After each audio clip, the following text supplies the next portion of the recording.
So that's why I asked them not to. I'm incredibly proud to have served with him. The thing I'm proudest of is coincidentally, we're each in a different part of the country, and we were each talking to groups of people that were being televised, and at the same day, purely coincidentally, we had asked the question, what are you proudest of in your administration?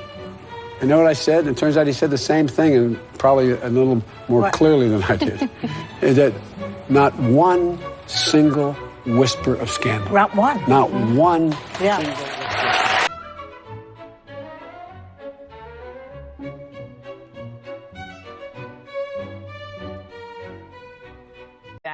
Hunter Biden has just been added to the board of directors of a private gas provider in Ukraine. The White House says no conflict of interest. At least one report says that the firm that hired Biden is run by a crony of Viktor Yanukovych. Remember that name? He is the former president of Ukraine who was ousted by a popular protest with being too tight with Moscow. So no conflict of interest according to the White House. As you know, Russia is threatening Ukraine with military action, and as the country's top supplier of natural gas, Moscow has been accused of manipulating prices to further pressure the capital of Kiev. As the crisis hit the boiling point just last month, the vice president, here he was visiting Ukraine, spoke of the need to boost energy output. Today, the White House is saying, again, no conflict of interest, that Biden's son is now running the legal department of Ukraine's #1 private gas supplier. I think the Donbass has potential to be able to be solved, but it takes two things. One of those things is missing now, and that is I'm desperately concerned about the backsliding on the part of Kyiv in terms of corruption.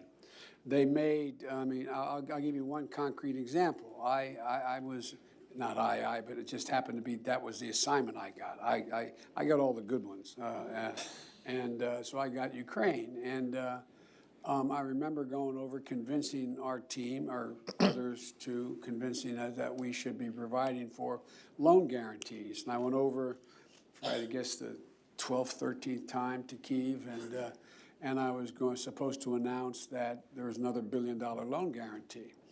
And I had gotten a commitment from Poroshenko and from Yatsenyuk that they would take action against the state prosecutor, and they didn't. So they said they were walking out to press conference. I said, no, we're not going to give you the $1 billion. They said, you have no authority. You're not the president. The president said. I said, call him. I said, I'm telling you, you're not getting the $1 billion. I said, you're not getting the $1 billion. I'm going to be leaving here. And I think it was, 6 hours? I said, I'm leaving in 6 hours. If the prosecutor's not fired, you're not getting the money. Well, son of a bitch. Got fired. And they put in place someone who was solid at the time. Well, they made some country, and we were each talking to groups of people that were being televised, and at the same day, purely coincidentally, we had asked the question, what are you proudest of in your administration? And you know what I said? It turns out he said the same thing, and probably a little more clearly than I did, is that not one single whisper of scandal. Not one. Not one single whisper. And that's Barack Obama. That's right.